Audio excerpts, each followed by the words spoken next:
Assalamualaikum warahmatullahi wabarakatuh. Selamat pagi anak-anak.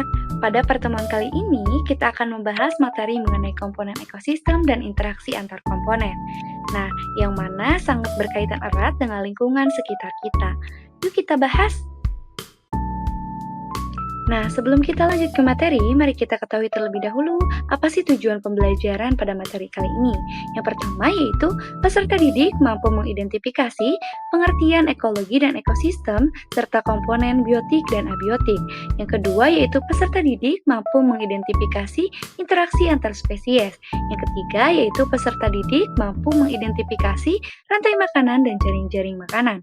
Yang keempat yaitu peserta didik mampu memahami piramida ekologi dan produktivitas ekosistem. Yang kelima atau yang terakhir yaitu peserta didik mampu menganalisis daur biogeokimia dan suksesi primer serta suksesi sekunder. Nah, sebelum kita mempelajari mengenai ekosistem, kita ketahui terlebih dahulu apa sih definisi dari ekologi. Ekologi merupakan ilmu yang mempelajari hubungan timpal balik antara makhluk hidup dan lingkungannya.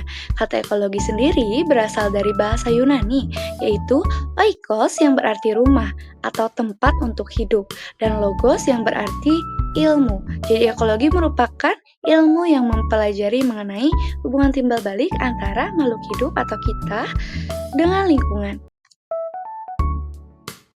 Lalu, apa yang dimaksud dengan ekosistem? Nah, ekosistem merupakan hubungan timbal balik antara faktor biotik atau hidup dan abiotik atau faktor tidak hidup.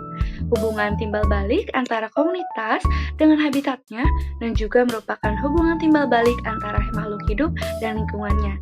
Nah, seperti gambar yang tertera, itu ada ekosistem hutan ya, dan juga di bawahnya ada ekosistem laut dan juga ekosistem gurun. Sebagaimana yang telah disebutkan tadi, komponen ekosistem terdiri dari dua komponen. Yang pertama yaitu komponen biotik atau komponen hidup, seperti manusia, hewan, tumbuhan, dan juga mikroorganisme. Yang kedua ada komponen abiotik atau benda mati atau komponen tidak hidup yang termasuk yaitu tanah, air, udara, batu, dan juga matahari. Nah, kedua komponen ini mendapatkan atau saling mentransfer energi dan juga akan dihubungkan oleh jaring-jaring makanan. Yuk kita bahas. Yang pertama ada komponen biotik atau komponen hidup, terbagi menjadi tiga. Yang pertama yaitu komponen autotrof, disebut sebagai produsen karena dapat mengubah bahan anorganik menjadi bahan organik atau dapat menghasilkan makanannya sendiri. Organisme uniseluler dan multiseluler yang dapat membuat makanan sendiri. Auto berarti sendiri dan trof berarti nutrisi. Terbagi menjadi dua yaitu ada fotoautotrof, organisme yang dapat melakukan fotosintesis yang berklorofil, contohnya yaitu tumbuhan. Yang kedua yaitu kemoautotrof, yaitu organisme yang melakukan atau menggunakan bahan kimia, contohnya yaitu bakteri nitrogen. Yang kedua yaitu komponen heterotrof, disebut sebagai konsumen karena memanfaatkan bahan organik yang sudah disediakan oleh produsen atau tumbuhan tadi. Nah, mereka tidak dapat membuat makanannya sendiri. Komponen autotrof ini terdiri dari konsumen 1 atau herbivora pemakan tumbuhan, konsumen 2 dan seterusnya yaitu karnivora pemakan daging, bisa juga omnivora pemakan segala. Nah, karnivora yaitu contohnya ada jerapah seperti di gambar, terus karnivora ada harimau dan juga omnivora seperti yang lainnya. Terdapat juga dekomposer dan detritivore. Apa sih itu? Yuk kita bahas pada komponen ketiga. Nah, komponen ketiga yaitu ada dekomposer dan juga detritivore. Dekomposer merupakan mikroorganisme yang menguraikan sisa organik hewan atau tumbuhan menjadi zat sederhana. Di sini anak-anak contohnya di gambar yaitu ada bakteri dan juga jamur. Yang kedua yaitu detritivore, merupakan organisme yang memakan serpihan hewan atau tumbuhan yang sudah mati. Contohnya di gambar seperti rayap, cacing tanah, keluing, dan juga bintang laut. Komponen kedua yaitu ada komponen abiotik atau benda tidak hidup. Komponen ini merupakan komponen fisik dan kimiawi yang terdapat pada ekosistem sebagai habitat dari komponen biotik tadi. Nah, komponen abiotik merupakan faktor yang cukup penting dalam ekosistem untuk mendukung terbentuknya ekosistem, sangat berhubungan dan tidak dapat dipisahkan dengan komponen biotik. Contoh dari komponen ini merupakan air, ada sinar matahari, udara, tanah, kelembaban, suhu, atau pH. Seperti contohnya yaitu sinar matahari dibutuhkan oleh tumbuhan untuk melakukan proses fotosintesis. Selanjutnya, kita akan membahas mengenai interaksi antar spesies dalam ekosistem. Yang pertama yaitu ada netralisme. Netralisme merupakan interaksi antara dua atau lebih spesies, tidak ada yang diuntungkan maupun dirugikan. Terjadi antara spesies yang memiliki kebutuhan berbeda di dalam satu ekosistem. Contohnya yaitu ada kambing dan juga ayam seperti pada gambar. Yang kedua yaitu kompetisi.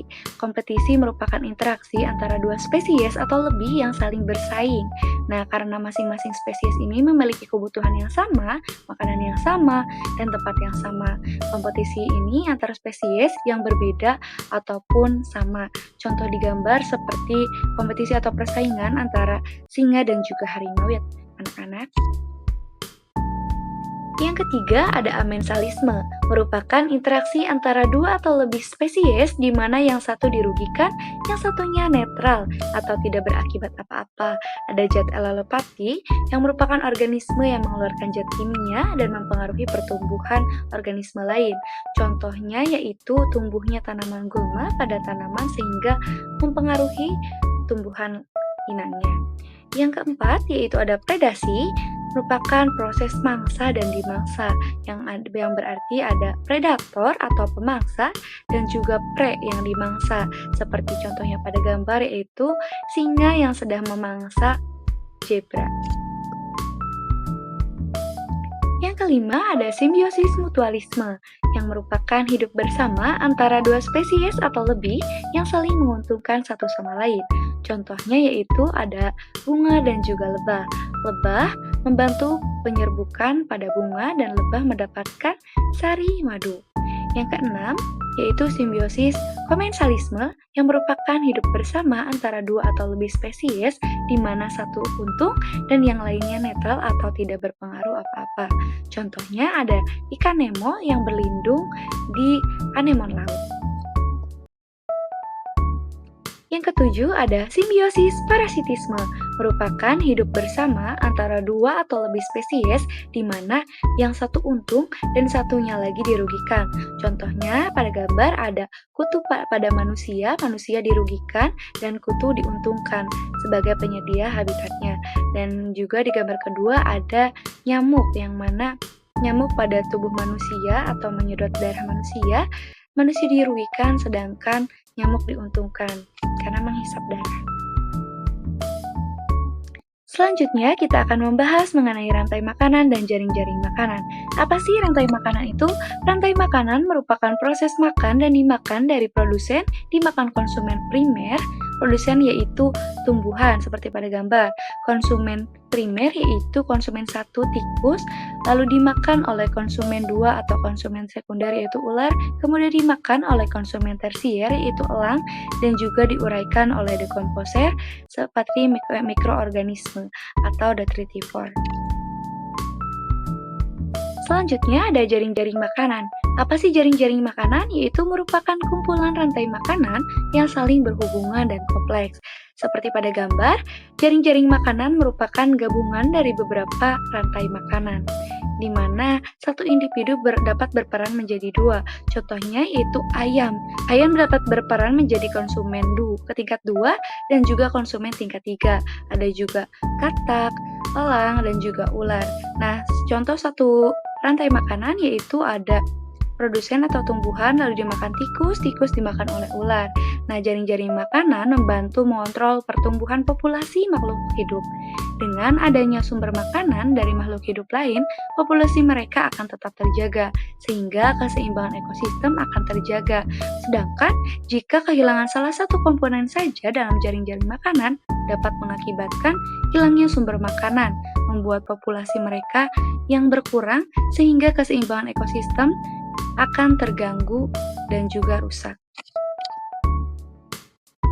Nah, anak-anak, dari materi jaring-jaring makanan Tadi, coba perhatikan gambar jaring-jaring makanan pada ekosistem sawah. Menurut kalian, apa yang terjadi jika elang dan ular habis karena diburu oleh manusia? Yuk kita bahas. Nah, elang dan juga ular merupakan pengendali populasi. Jika mereka habis, maka terjadinya peningkatan hama seperti belalang, tikus, dan juga katak yang dapat mengakibatkan ketidakseimbangan ekosistem dan merusak ekosistem sawah dan dapat merugikan kehidupan masyarakat sekitar. Jadi, jika ulah manusia itu memburu, maka akan berakibat sendiri terhadap kehidupan masyarakat lingkungan sekitarnya.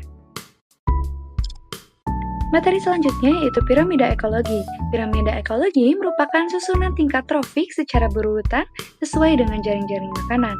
Nah, piramida ekologi ini terbagi menjadi tiga. Yang pertama yaitu piramida jumlah, yang kedua piramida biomasa, dan yang ketiga piramida energi. Mari kita bahas lebih lanjut satu-satu komponennya. Yang pertama yaitu piramida jumlah. Dapat dilihat pada gambar ya anak-anak, piramida jumlah merupakan piramida yang menunjukkan jumlah organisme pada setiap trofik. Piramida ini berbentuk segitiga tegak. Yang kedua yaitu piramida biomasa. Piramida biomasa merupakan piramida yang menggambarkan berat atau massa kering total organisme hidup dari masing-masing trofik. Seperti yang dilihat pada gambar, merupakan pada ekosistem darat. Ya, menggambarkan yaitu berbentuk segitiga tegak ya. Coba kita bedakan dengan piramida biomasa pada ekosistem air. Pada ekosistem air, bentuk piramida terbalik karena berat massa kering biomasa konsumen lebih berat daripada produsen atau plankton. Yang ketiga yaitu piramida energi. Seperti yang dapat kita lihat pada gambar ya anak-anak, piramida energi merupakan piramida yang menggambarkan terjadinya penurunan energi sebesar 10% pada tiap tahap trofik. Sebagian besar energinya terbuang menjadi panas.